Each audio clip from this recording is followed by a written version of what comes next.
boss mga sir.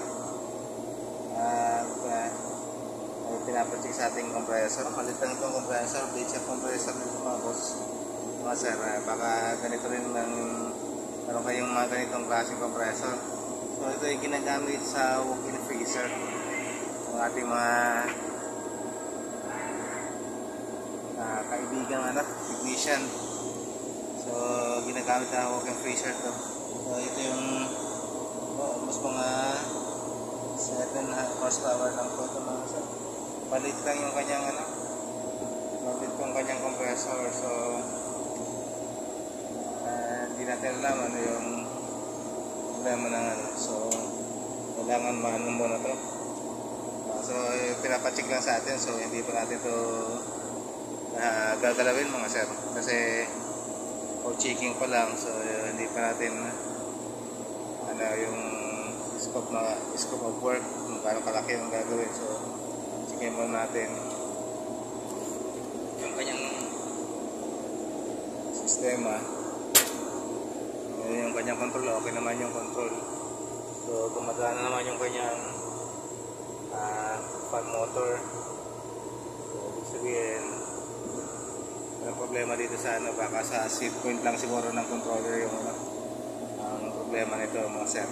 So dalawang compressor to na pinapacheck sa atin kasi abnormal daw yung operation ng umaandar ng kanang makina.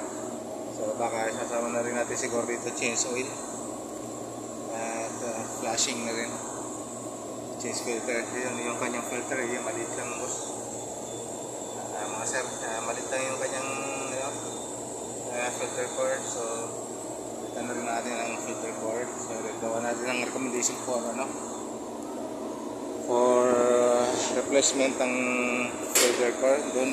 Tapos yung isa mga boss mga sir, so yung kanyang isang compressor. So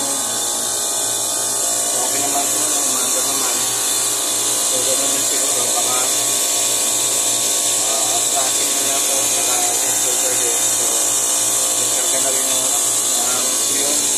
So yun mga sir, so yun lang sa kalaki, halos lang, halos mga 5 horsepower lang yung kanyang compressor. Natin so hindi ko na natin tuling tignan natin yung kanyang condition kung ano pa yung kailangan natin gawin dito sa compressor natin sa piston. Okay naman yung kanyang thermostat. Dito na rin yung controller niya sa loob. Dito na mga boss, kasi yun lang kung ano yung tuloy natin gawin, i-comment at para malaman namin kung ano ba yung pwede pa namin yung sabihin okay naman yung sabihin mga sir, hindi magaling yung sabihin nito. Ito lang yung kanyang filter kapag parado na kaya tapos ang kanyang refrigerant makikita nyo yung filter siya. So hindi siya masyadong ayan ang pupunto yung yellow makakulang doon ng refrigerant pressure switch. So ayan mga boss, pinakita ko lang sa inyo yung chinik mo na dalawang compressor na mag-impact, isang diesel compressor yung isa 7 horsepower at saka itong 5 horsepower na tapos mga 5.5 saka 7.5 siguro yung ayan mga sir, pinakita ko lang sa inyo para makakaninig nila ko yung idea na ito pwede natin gawin dito sa compressor. Umaandar naman itong isa. Yung isa umaandar naman siguro to. So sinig natin kung umaandar yung tingnan natin kung umaandar yung compressor, i-check natin. So tingnan natin kung gagana.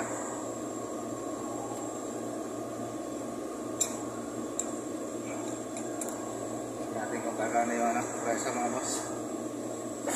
Yun, magana naman mga boss. So yun lang, may problema lang yun pasasado yung suction nya. Kung bumababa naman, tingnan natin ito mga sir. So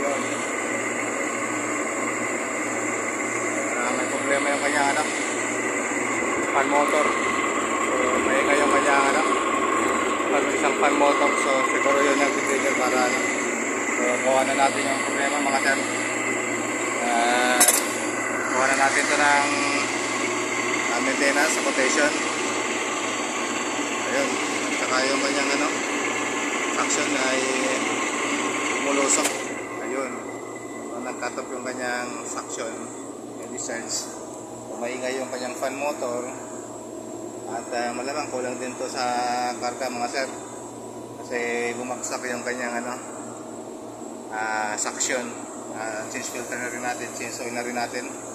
So yan mga sir, mga boss,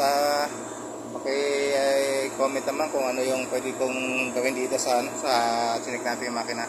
So yung makina ng ating mga kaibigan sa mga walk-in freezer, na-check lang sa atin para magawa ng quotation para dun sa gagawin, kasi naman gagawang technician,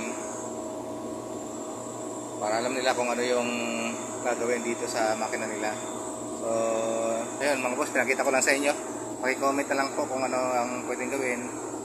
Kung ako mang gagawa, siguro gagawin ko lahat ng quotation, lahat ng ano, recommendation na nakakita ko. So kung iba naman, ibigyan natin sa kanila yung recommendation. Bahala na sila kung sino kanilang papagawa at papagawin dito sa makina. Then basta tayo, ginawa natin yung recommendation natin. Checking lang tayo dito mga boss, mga sir. At wala naman tayong ano dito. So siguro bahala na sila kung magkano yung charge dito sa paggawa. So ayan mga boss, mga sir, nakita ko lang sa inyo, dalawang compressor lang, maliit lang to, walk-in freezer, isang 7 horsepower saka isang 5 horsepower na compressor. So hanggang dito muna mga boss, mga sir. Paki-like na lang, paki-subscribe na lang sa aking YouTube at sa aking Facebook page. Paki-like na rin po at paki-share para makaabot sa mas marami, para kang sa susunod na ano, pag tayo ang nakuha ang gagawa, ay ipapakita ko sa inyo kung ano yung mga gagawin natin dito sa makina. So hanggang dito lang muna mga sir, mga boss, at maraming salamat. Paki-like na lang po at pakitulungan na lang po ako na ano, kasi itong aking cellphone na po ay naghahang na rin at kailangan ko na ng bagong pang video na cellphone. So tulungan na lang po ninyo ako mga boss, pag-subscribe at pag-likes lang sa aking YouTube channel at Facebook page, para tuloy-tuloy po ako makapagpabigay ng makapag-share ng aking kaalaman at makapag-video pa ng marami pang mga ganitong klaseng makina. So hanggang dito muna mga sir at mga boss, at maraming salamat po at magandang araw kong ulit.